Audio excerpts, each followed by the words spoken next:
Ndichikutambira zvekare pano paTsirari 263 pano pachake ndichikuzivisai manews updates ezvinhu zviri kuitika munyika yedu yeZimbabwe. Kana uchiri munyowani pathis YouTube channel kusubscribe mahara utena on the notification bell kuitira kuti pandinoramba ndichidzoka neamwe manews updates uchange uchingozvionera.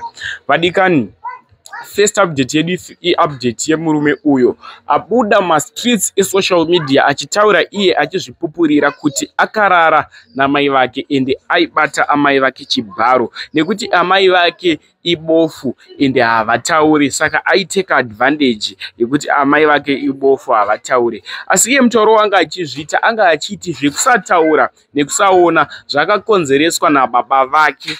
Ndo zvaanga achitaura kuti ini ndaizongorarawo naamai asi zvekusataura zvakakonzereswa nababa vake mukomana uyu. Soda kusiya muchiona video, yapedza kuona video tozvaona fika kucomment section insatirare ndipa kumhanya nemanews updates ezvinhu zviri kuitika munyika yedu yeZimbabwe. Usaskipe this video nekuti ndine last update yandoda kukuzivisai after video iriri. Ndanimbone this video. Muri Zimbabwe ni ndainyenga mai vangu kurara naamai cheko cheko. Zvakatanga ndine 25 years. Zvinizvozvo mai vangu vangu vasingatauri, mai vangu vangu vasingaoni, asi kuti vasaoni nekutaura zvakakonzereswa nababa. Ini ndakazorara namai vangu, mai vangu vaigara chisvima misodzi, mazi kuti vabudise vangu vasisina, mazi kuti vabudise kana kokutaura vangu vasisina. Asi zvino ndande matambudziko makuru muri Zimbabwe. Ndoita sei? Ndoenda kupolisi ndinozvisungisa, ndi munhu wacho ndikusungisira wacho akafa muri Zimbabwe. Ndibatsireiwo. Ana sekuru ndikambovaudza, ana sekuru vakati hanzvadzi yedu anga asingatauri. Baba vamai ndakavaudza chaicho vakati aiwa izvi nyaya yako haina kana umbowo nokuti munhu wacho vari kuti wakabata chibharo akashaya ende anga asingatauri, ukatadza nekutaura aripo.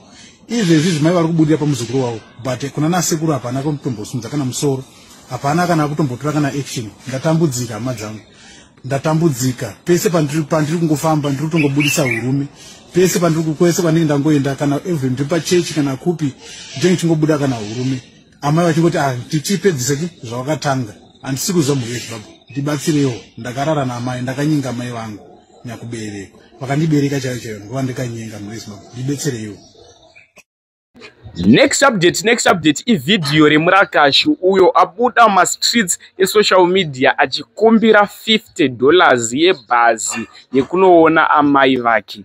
Vadikani, kasi vanhu havachagoni here kuzvishandira vachidya cheziya ravo zvekuti iwewe unotemba nemunhu kuti ninga rondibatsira saka ndakarelaxa, zvinoita zvinongoya nyore nyore. Soda kusiya muchiona video, yapedza kuona video tozvaunofika comment section.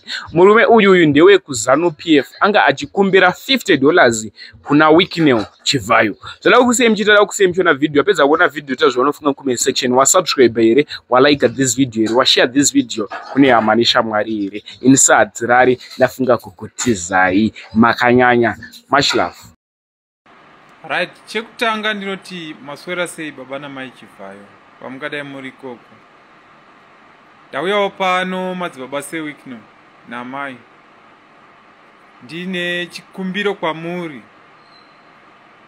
Chikumbiro changu chakadai seWicknell namai, ndanichikumbirawo kana muchikwanisawo kundibatsirawo ne$50. Ndibatsirewo, ndinoda kuwedzerawo mari yangu yebhazi ndikwanise kuenda kundoona vabereki vangu musi weSaturday yatiri kubata iyoyo. Chikumbiro chaicho kuna madzibaba seWicknell. Ndinoziva kana muchinzwa video yangu iyi, kana mukakwanisawo kundireplya, ndinotenda chaizvo, uye vanokwanisa kundisvitsirawo message yangu iyi kuna seWicknell, ndinokumbirisawo kuti mundisvitsirawo message yangu. Ndinokumbirawo $50 ndikwanisawo kuwedzerawo mari yangu yetransport yebhazi. Ndinoda kundoona baba namai vangu musi weSaturday iyoyi yatiri kubata iyi. Kana zvikafamba zvakanaka, Mwari vakandinzwa, mukakwanisa kundibatsirawo seWicknell, ndichakwanisawo kuupdate angava mapicture, mavideos, kubvira ndisimuke muno muHarare kusvika kuBhikita, kusvika ndaona baba namai vangu. Sekuya kwandaita pano pasocial media ndichikukumbirai, ndo zvandichangoitawo mavideo, angadai ari mavideo, angadai ari mapicture, maphotos, kusvika ndasvika kuBhikita. Ndinotenda kana mukakwanisawo kundibatsira seWicknell, uye ndine mashoko mairi kwamuri. Ndinongoti dei Mwari vakuwedzerai makore akawanda mukurarama kwenyu. Ndokuti simba renyu, ruoko rwenyu, kupa kwenyu nemwoyo wenyu ukwanise kusanganisa Zimbabwe yese sekubatsira kwamuri kuita. Uye ndinoti zvamunobata zvikomborerwe. Business ramunoita ngarikure. Zvingava zvishuwo zvemwoyo yenyu ngazvizadzikiswe. I thank you. Ndinotenda.